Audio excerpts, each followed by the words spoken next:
write down your vision and make it plain, because that's what the vision board is. It's making it plain. You look at that image and you know exactly what it is that you're supposed to be going after. You know exactly where it is that you're supposed to be headed. And so that helps you to do away with anything that does not align to that. I don't know a rich person who doesn't have a vision board. You have to have your vision. You have to know where you're going. You have to know what your goal is, where you're headed.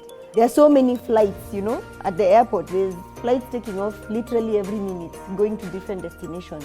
But if you get there ready to go and you have no clue where you're going, do you think you'll travel? And so for me, the most powerful thing that someone once said to me is, you have to be very clear about what you say yes to, because it means you're saying no to something else. The world will not stop if you say no. There's nothing wrong with that. You have to learn to say no. You have to learn to say, right now, I don't have the capacity for this. Or right now, I'm not able to do this for you.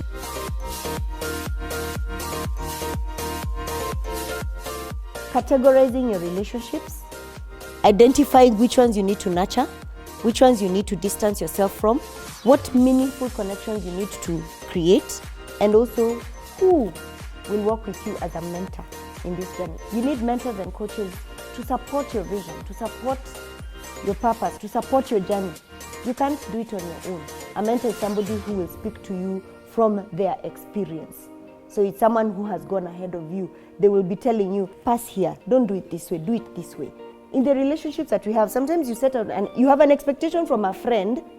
Maybe they're a friend of pleasure because we grew up together, we went to school together, so we've known each other all this time.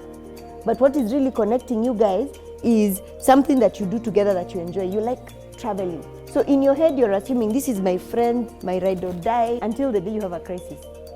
And the way you expect them to show up for you, they fall short and you get disappointed. So that expectation also is important, because you need to know, who can I lay certain expectations on? Who can I trust with certain information? Who can I call on when I need a reality check? And sometimes you find there'll be somebody who you thought was a friend of good, and perhaps they are actually a friend of pleasure.